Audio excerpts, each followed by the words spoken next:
Belakangan ini aku sering lihat berita soal krisis energi yang terjadi di negara-negara Eropa. Katanya krisis energi ini tuh terjadi karena bos Putin itu nyetop pasokan gas alam mereka ke negara-negara Eropa.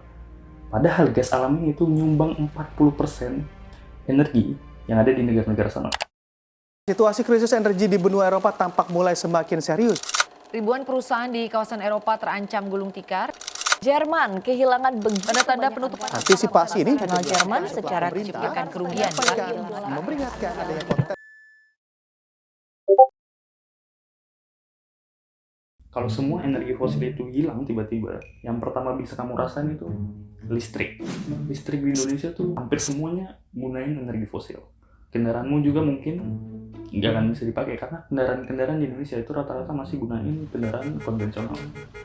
Kalaupun pakai kendaraan listrik, listriknya sendiri ya susah. Nah, semua orang butuh listrik dan listrik itu langka, maka harganya bakalan naik. Dan kalau harga listrik ini naik, semua barang produksi dari pabrik itu semuanya bakalan naik. Karena untuk memproduksi barang itu butuh listrik. Dan kalau barangnya pun udah jadi, untuk mendistribusikan ini semua, itu masih harus menggunakan kendaraan. Dan rata-rata kendaraan di Indonesia itu masih gunain kendaraan konvensional. Yang balik lagi, stoknya tuh udah nggak ada. Dan harga barang itu nggak akan kontrol karena biaya produksinya itu besar dan biaya distribusinya pun juga besar banget.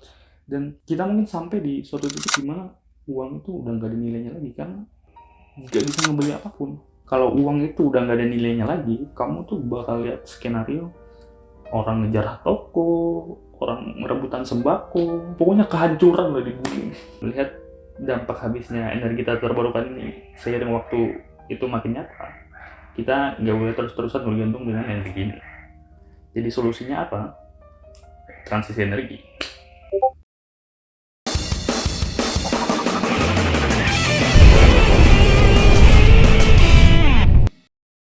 Simpelnya transisi energi itu kita beralih dari satu energi ke energi yang lain.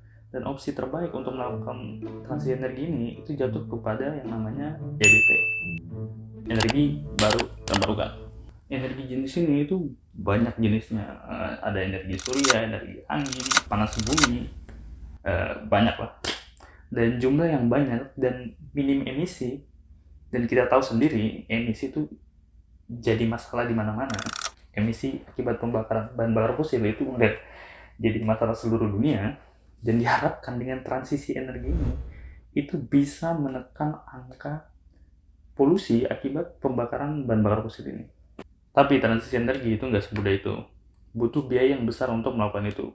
Dan katanya diperkirakan biaya yang dibutuhkan untuk transisi energi itu sampai sekitar 15.000 triliun. Harga satu dus Indomie itu sebentar. Harga satu dus Indomie itu 113.000. Kalau kita punya uang 15 triliun, itu kita bisa dapat sekitar 130.743.362 dus Indomie. Ya, sebanyak itu. 15.000 triliun. Yang namanya berubah itu pasti sulit, mau apapun itu. Butuh waktu, butuh effort buat berubah. Sebenarnya ya bukan kita yang mau berubah, tapi kita yang dipaksa buat berubah.